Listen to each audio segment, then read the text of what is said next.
পবিত্র ভূমিতে তিনি ঢুকতে পারেননি। প্রত্যেক মুসলমানের অন্তরে ব্যথা থাকা উচিত যে তারা মসজিদে আকসায় যেতে পারে না। প্রত্যেক মুসলমানের অন্তরে ব্যথা থাকা উচিত যে তারা জেরুজালেমে প্রবেশ করতে পারে না।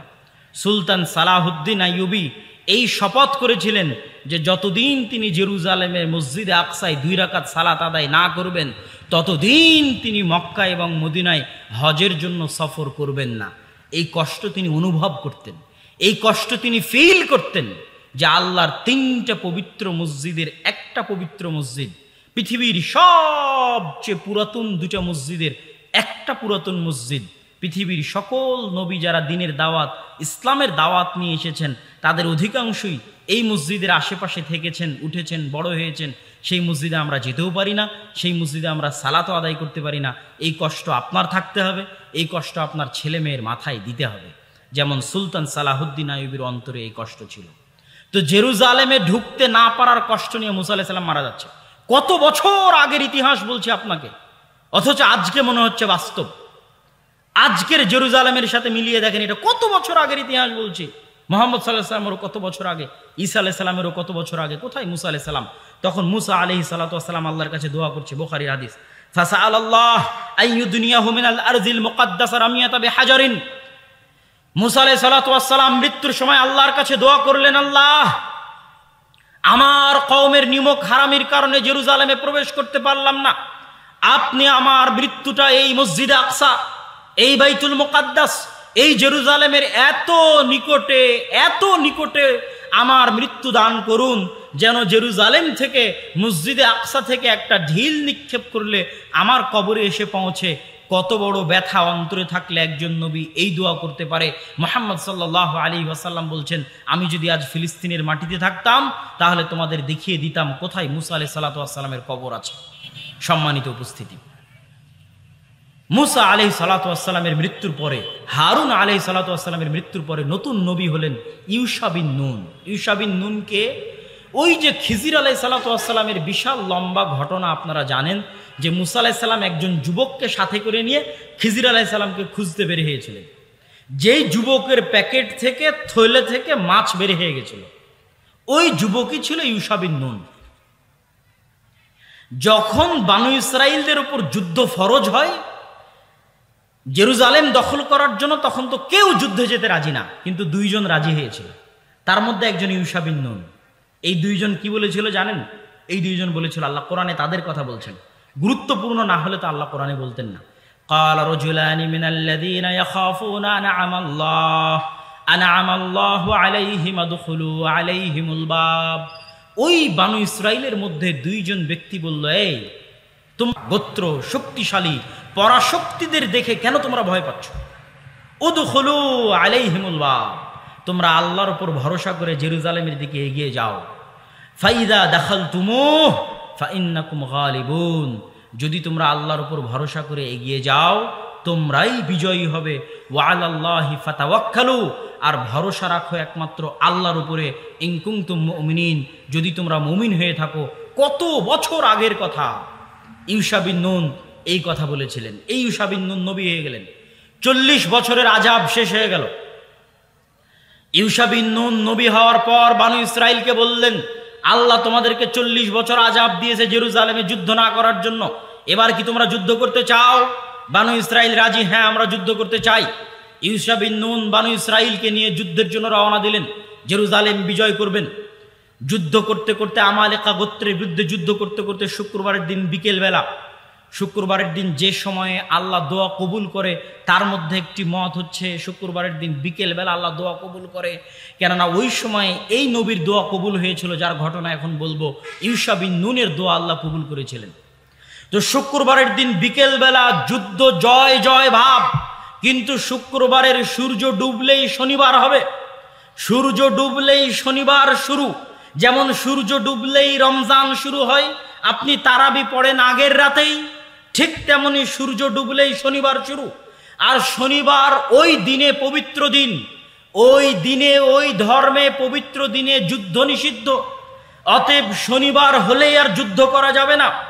যুদ্ধ না করা মানে বিজয় বন্ধ হয়ে যাওয়া। পরের দিন আবার একই জাজবা একই শক্তি নিয়ে পুনরায় যুদ্ধ শুরু করা অনেক কঠিন। ইউশা বিন নুন যখন দেখলেন যে কি বিপদের মধ্যে তিনি পড়ে গেছেন, আজ শুক্রবারের দিন আসর পর যুদ্ধ জয় জয় হবে, এমন সময়ে শনিবারের সন্ধ্যা যদি হয়ে যায় যুদ্ধ বন্ধ হয়ে যাবে। ইউশা বিন নুন আল্লাহর কাছে দোয়া করলেন। কি দোয়া করলেন?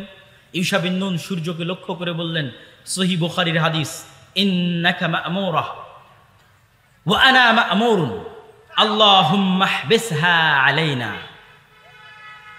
হাদিস সহিহ।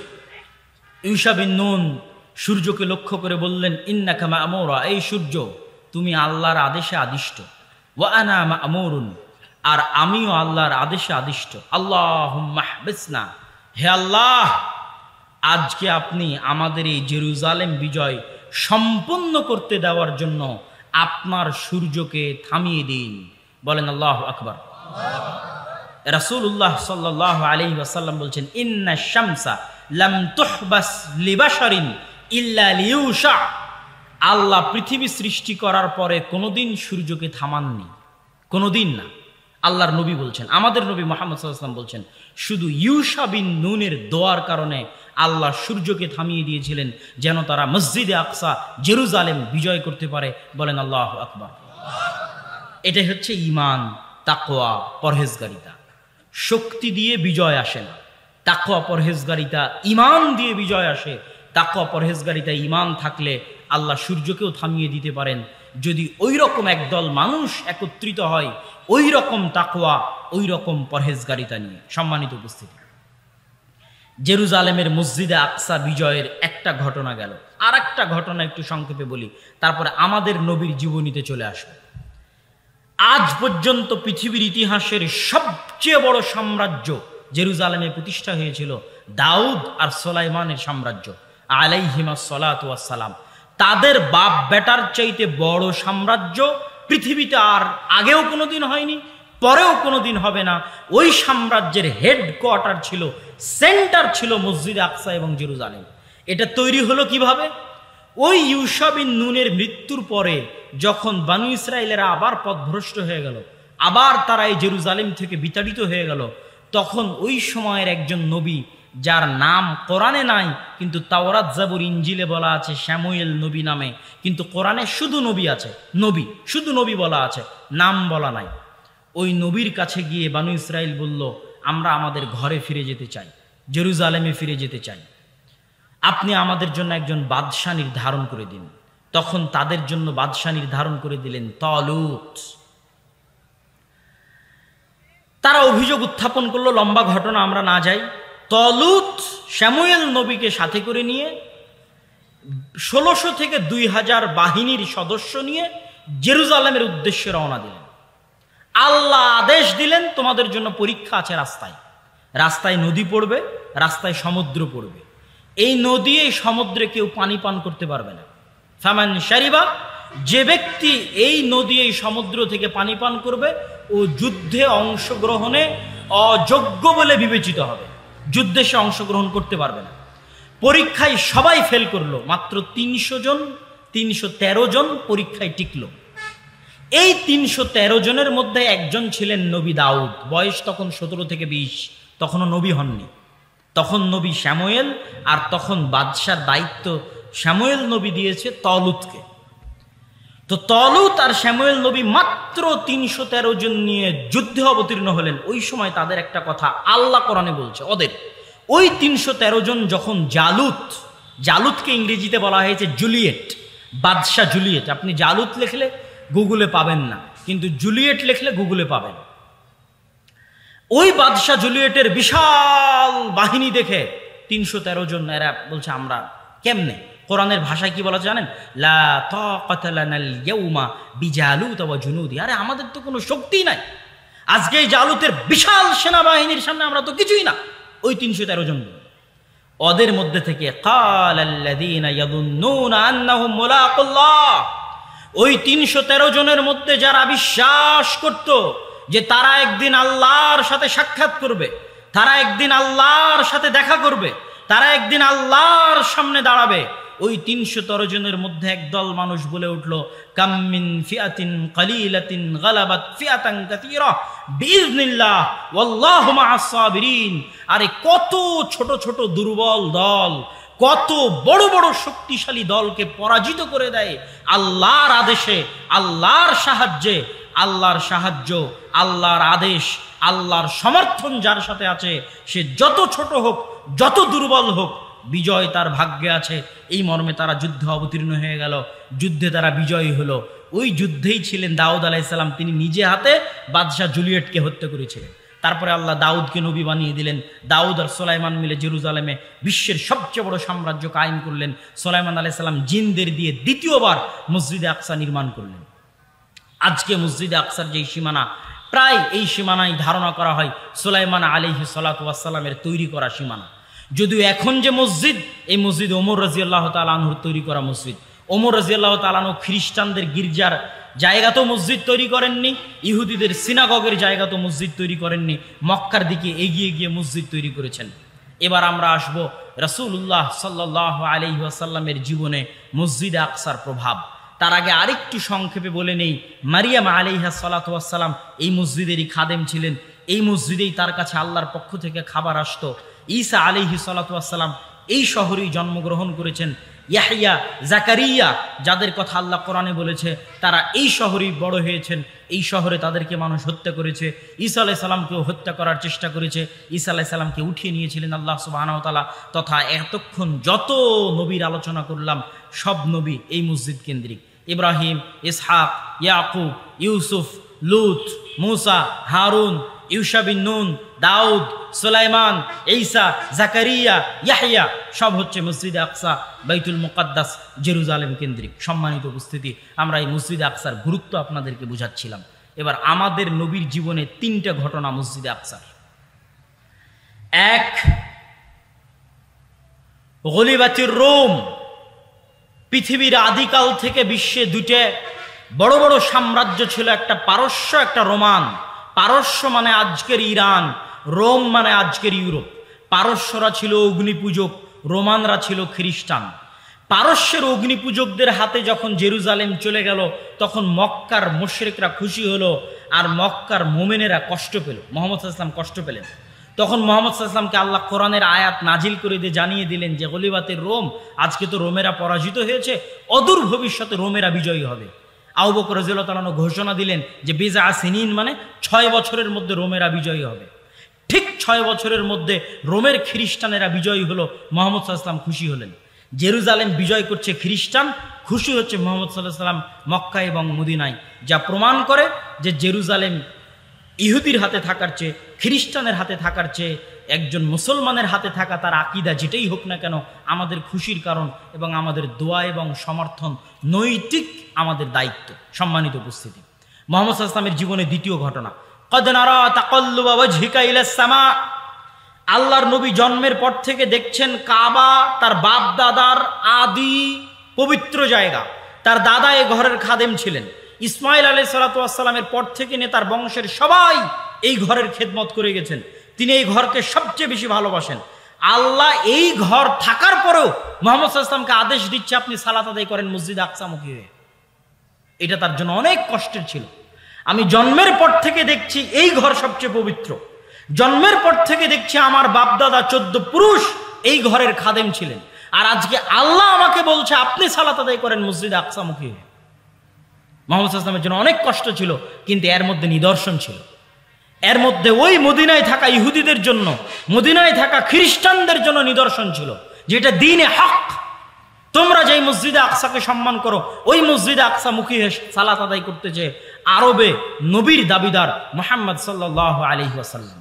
এই 17 মাসের সালাত প্রথম কিবলা, আমাদের প্রথম কিবলা যেটা মুখী হয়ে আমরা সালাত আদায় করেছি, প্রথম মসজিদ মসজিদে কুবা, যেই মসজিদের দিকে করে তৈরি করা হয়েছে, সেই মসজিদে আকসা 17 মাস কিবলা রাখার পিছনে এটাই কারণ, যেন মুসলমান এবং মুসলমানের সন্তানেরা জানে যে এই মসজিদ তাদের, এই মসজিদ মুসলমানদের, এই মসজিদ ইসলামের। এটা রাসূল সাল্লাল্লাহু আলাইহি ওয়াসাল্লামের জীবনে 2য় ঘটনা। 3য় ঘটনা, সুবহানাল্লাযী আসরা বিআবদিহি লাইলাম মিনাল মাসজিদিল হারাম ইলাল মাসজিদিল আকসা।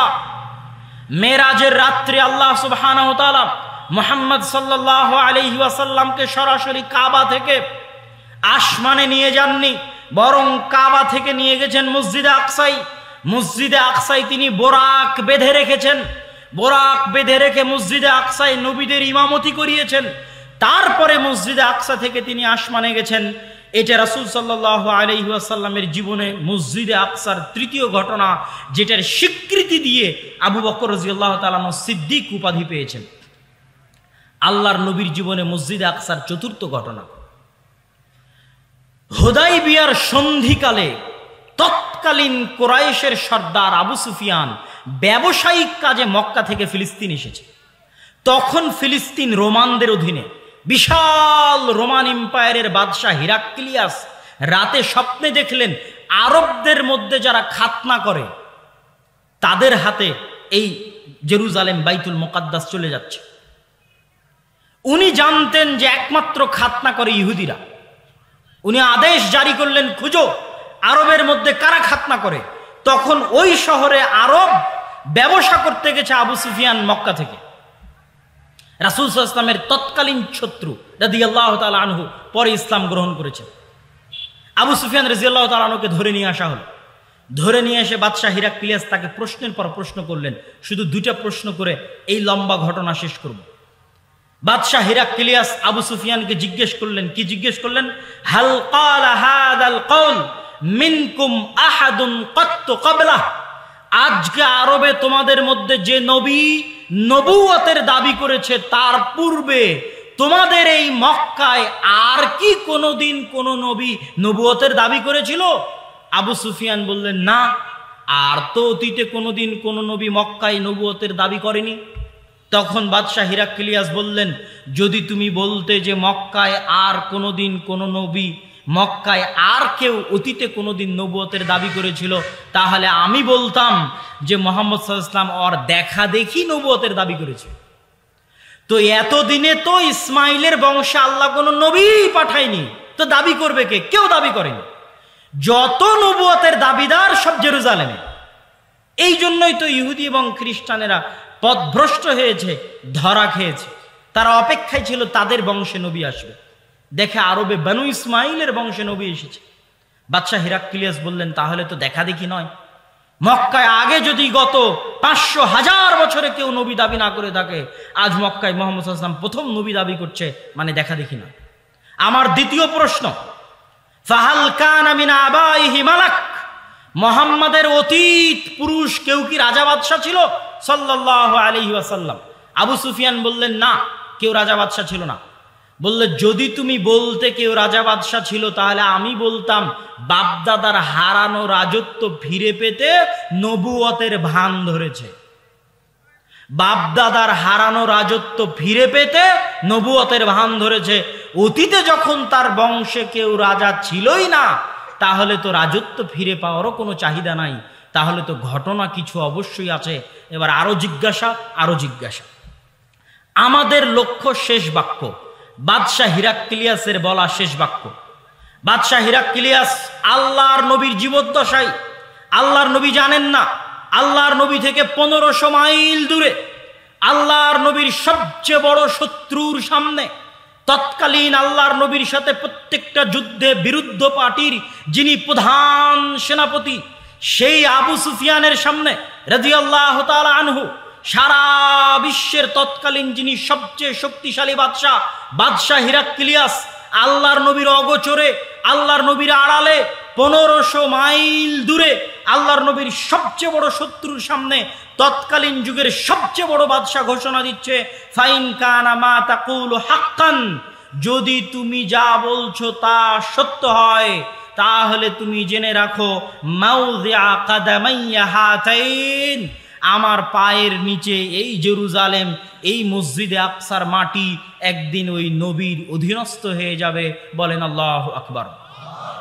এটা আল্লাহর নবীর জীবদ্দশায় তার জীবনের সাথে সম্পৃক্ত জেরুজালেমের চতুর্থ ঘটনা, যেটা আল্লাহর নবী তখন জানতেনও না। এত বড় স্বীকৃতি তৎকালীন যুগের সবচেয়ে বড় বাদশার মুখ দিয়ে আল্লাহর নবীর সবচেয়ে বড় শত্রুর সামনে, যে এই মাটিও একদিন মুহাম্মদ সাল্লাল্লাহু আলাইহি ওয়াসাল্লামের অনুসারীদের হয়ে যাবে। সম্মানিত উপস্থিতি, আল্লাহর নবী কি জেরুজালেম বিজয়ের জন্য কোনো যুদ্ধ করেছেন? জি করেছেন। এটা আপনাকে ওভাবে কেউ পয়েন্ট আউট করে দিবে না। মুতার যুদ্ধ এবং তাবুকের যুদ্ধ মূলত জেরুজালেম বিজয়েরই যুদ্ধ ছিল। কিভাবে আমি বলতেছি, মুতার যুদ্ধ যেখানে খালিদ ইবনে ওয়ালিদ, তার পূর্বে তিনজন সাহাবী শহীদ হওয়ার পর খালিদ বিন ওয়ালিদ যখন তরবারি নিলেন, আল্লাহর নবী মদিনায় বসে বললেন সাইফুম মিন সুয়ুফিল্লাহ। ওই যুদ্ধ আজকের জেরুজালেম থেকে মাত্র 100 কিলোমিটার ব্যবধান। 100 কিলোমিটার ব্যবধান কতটুকু ভাই? রাজশাহী আর চাঁপাইনবাবগঞ্জ, রাজশাহী আর বগুড়া, রাজশাহী আর নওগাঁ, এই 100 কিলোমিটার। ওখানে মসজিদে আকসা, আমি এখানে যুদ্ধ করতেছি। মানে এই যুদ্ধে আমি পরিপূর্ণ বিজয় হলেই তো, আমি যার বিরুদ্ধে যুদ্ধ করতেছি তার হেডকোয়ার্টার তো মসজিদে আকসাই, জেরুজালেমই। তাহলে আমি তার বিরুদ্ধে যুদ্ধ করছি মানে জেরুজালেম বিজয়েরই যুদ্ধ করতেছি। আর এটা আল্লাহর নবীর জীবদ্দশায় রোমানদের বিরুদ্ধে যুদ্ধ, আর রোমানদের হেডকোয়ার্টার রাজধানী তখন জেরুজালেম। রোমানদের বিরুদ্ধে আল্লাহর নবীর দ্বিতীয় যুদ্ধ হচ্ছে তাবুকের যুদ্ধ। সম্মানিত উপস্থিতি, আল্লাহর নবী যেই জেরুজালেমের জয় করার জন্য যেই যুদ্ধের সূচনা করে দিয়েছিলেন, যেই বাহিনী রওনা করে দিয়েছিলেন, আবু বকর রাদিয়াল্লাহু তাআলা আনহু ক্ষমতায় আসার পরে ওই বাহিনীকে থামাননি, কিন্তু একটু গতি স্লোথ স্তিমিত হয়ে গেছিল যাকাত অনাদায়কারীদের কারণে, মিথ্যা নবুয়তের দাবিদারদের কারণে। আবু বকর রাদিয়াল্লাহু তাআলা আনহুর মৃত্যুর পরে যখন ওমর রাদিয়াল্লাহু তাআলা আনহু ক্ষমতায় আসলেন, তখন এই গতি আরো জোরদার, আরো শক্তিশালী লাভ করলো। জেরুজালেম বিজয় করতেই হবে। আজকে আমাদের বক্তব্যের শেষ ঘটনা, জেরুজালেম বিজয়ে মুসলমানদের সবচেয়ে বড় যুদ্ধ ইয়ারমুকের যুদ্ধ। জেরুজালেম বিজয়ে মুসলমানদের সবচেয়ে বড় যুদ্ধ ইয়ারমুকের যুদ্ধ। ইয়ারমুকের যুদ্ধের আগে ওমর রাদিয়াল্লাহু তাআলা আনহু খালিদ বিন ওয়ালিদকে প্রধান সেনাপতির পদ থেকে সরিয়ে দিয়েছেন। খালিদ বিন ওয়ালিদকে প্রধান সেনাপতির পদ থেকে সরিয়ে আবু উবাইদা ইবনুল জাররাহকে প্রধান সেনাপতির দায়িত্ব দিয়েছেন। ইয়ারমুকের যুদ্ধে মুসলমানদের সৈন্য সংখ্যা 12,000, আর বিশাল রোমান এম্পায়ারের সৈন্য সংখ্যা 3 লক্ষ। 3 লক্ষ সেনাবাহিনীর সামনে 12,000 যোদ্ধা নিয়ে যুদ্ধ করা এক অসম কল্পনার শামিল। আবু উবাইদা ইবনুল জাররাহ চিঠি লিখলেন মদিনায় থাকা আমিরুল মুমিনিন খলিফাতুল মুসলিমিন ওমর ইবনুল খাত্তাব রাদিয়াল্লাহু তাআলা আনহুকে উদ্দেশ্য করে, যে আমিরুল মুমিনিন, যদি আজকে 12,000 সৈন্যবাহিনী 3 লক্ষ রোমান সৈন্যবাহিনীর সামনে পরাজিত হয় এবং তারা পৃষ্ঠ প্রদর্শন করে, তাহলে এটা মুসলমানদের জন্য বড় বিপর্যয় হবে, তারা দিন থেকে ফিরে যেতে পারে। অতএব আপনার কাছে করজোড়ে অনুরোধ, আপনি মদিনা থেকে অতিরিক্ত সহযোগিতা পাঠান।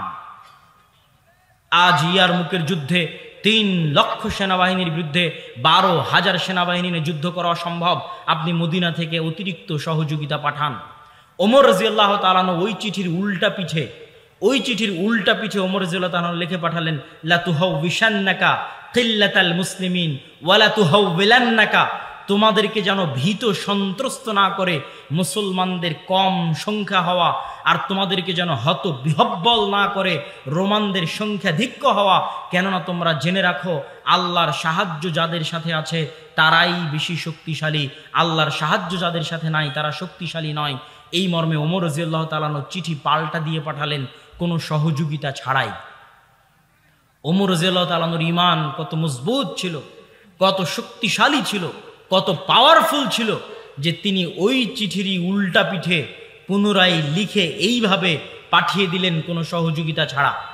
চিঠি যখন আবু উবাইদা ইবনুল জাররাহের নিকটে পৌঁছলো, উনি হতবাক, উনি সাহস করতে পারছেন না। উনি তখন সহযোগী বন্ধু, যিনি তখন প্রধান সেনাপতি নন, খালিদ বিন ওয়ালিদের সাথে পরামর্শ করছেন। পরামর্শ দেন কি করতে পারি। খালিদ বিন ওয়ালিদ বলছেন, যেহেতু আমিরুল মুমিনিন কোনো সহযোগিতা পাঠাননি, তার মানে আমিরুল মুমিনিন কোনো সহযোগিতা পাঠাবেন না।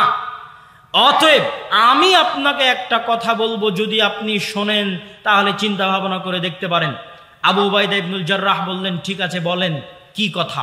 খালিদ বিন ওয়ালিদ বললেন, আপনি প্রধান সেনাপতি, কথা ঠিক আছে, তবে ইয়ারমুকের যুদ্ধের জন্য, আজকের দিনের জন্য আপনি এই যুদ্ধের দায়িত্ব আমার উপর ছেড়ে দেন। বলেন আল্লাহু আকবার। আমি খালিদ বিন ওয়ালিদ, আমার উপর আজকের জন্য যুদ্ধের দায়িত্ব ছেড়ে দেন। আবু উবাইদা ইবনুল জাররাহ খালিদ বিন ওয়ালিদের উপর যুদ্ধের দায়িত্ব দিয়ে দিলেন।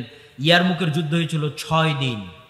6 দিন মুসলমানেরা লাগাতার মাত্র 12,000 সেনাবাহিনী নিয়ে 3 লক্ষ সেনাবাহিনীর বিরুদ্ধে যুদ্ধ করে জয়লাভ করে সাহাবীরা 3-4 ভাগে ভাগ হয়ে গেলেন। আবু উবাইদা ইবনুল জাররাহ একটা দল, খালিদ বিন ওয়ালিদ একটা দল, এইভাবে 3-4 ভাগে ভাগ হয়ে শুধু শহরের পর শহর বিজয় করতে লাগলেন। আজকের গাজা তখনই বিজয় হলো। ইয়ারমুক যুদ্ধের পরের দিনই গাজা বিজয়, হাইফা বিজয়, তেল আবিব বিজয়, আজকের ইসরায়েল, ফিলিস্তিন, চারিদিক থেকে বিজয় করতে করতে করতে করতে সাহাবীরা চারিদিক থেকে জেরুজালেমকে ঘিরে নিলেন, মসজিদে আকসাকে ঘিরে নিলেন। মসজিদে আকসা ঘিরে রেখেছিলেন 1 মাস। 1 মাস ঘিরে রাখার মধ্যে ছিলেন 4,000 সাহাবী। জেরুজালেমের মসজিদে আকসা ঘিরে রেখেছিলেন প্রায় 4,000 সাহাবী। আরো সৈন্যবাহিনীর সদস্য ছিল, কিন্তু সাহাবী ছিল 4,000। প্রায় ঘিরে রেখেছিলেন 1 মাস। কেননা মুসলমানেরা যতবার জেরুজালেম বিজয় করেছে একবারও রক্তপাত হয়নি, ঘটেনি। পাদ্রির সাথে নেগোসিয়েশন চলছে। পাদ্রি তাওরাত জাবুর ইঞ্জিল খুলে দেখে আবু উবাইদা ইবনুল জাররাহের সাথে তাওরাত জাবুর ইঞ্জিলে লেখার কোনো মিল নাই। আমিরুল মুমিনিন খলিফাতুল মুসলিমিনের বর্ণনা শোনার পরে সামান্য মিল পাওয়া গেল। তখন তিনি বললেন, প্রধান পাদ্রি বলল, যদি আমিরুল মুমিনিন খলিফাতুল মুসলিমিন স্বয়ং নিজে আসে তাহলে আমরা মসজিদে আকসার চাবি, জেরুজালেমের চাবি তার হাতে সমর্পণ করে দিব। আবু উবাইদা ইবনুল জাররাহ চিঠি লিখে পাঠালেন মদিনায় খলিফাতুল মুসলিমিন আমিরুল মুমিনিনের কাছে। কি যে আপনি যদি নিজে আসেন তাহলে চাবি আপনার হাতে সমর্পণ করা হবে। ওমর রাদিয়াল্লাহু তাআলা আনহু চিঠির উল্টা পিঠে লিখে পাঠালেন, আনা আতি, আমি আসতেছি। ওই যে বিশাল প্রসিদ্ধ ঘটনা যে ওমর রাদিয়াল্লাহু তাআলা আনহু উটের পিঠে রাখাল আর তিনি রশি ধরে টানছেন, এই সত্য ঘটনা, এই সময়ের ঘটনা যখন মদিনা থেকে ওমর রাদিয়াল্লাহু তাআলা রওনা দিলেন জেরুজালেমকে উদ্দেশ্য করে, মাত্র একজন সঙ্গী সাথে নিয়ে, একজন খাদেম সাথে নিয়ে, তাও আবার পালাক্রমে, কখনো তিনি উটের পিঠে, কখনো খাদেম উটের পিঠে, এইভাবে টানতে টানতে যখন জেরুজালেমের গেটের সামনে, তখন ওমর ইবনুল খাত্তাব নিজে উটের রশি ধরে টানছেন আর তার চাকর, তার খাদেম উটের পিঠে বসে আছে। বলেন আল্লাহু আকবার। এটা সত্য ঘটনা। আবু উবাইদা ইবনুল জাররাহ হন্তদন্ত হয়ে ছুটে আসছেন। ছুটে এসে ওমর ইবনুল খাত্তাবকে বলছেন, ইয়া আমিরুল মুমিনিন ইন্নার রোমান ইয়ানজুরু ইলাইনা নাজরাতা কিল্লাহ। আমিরুল মুমিনিন করেছেন।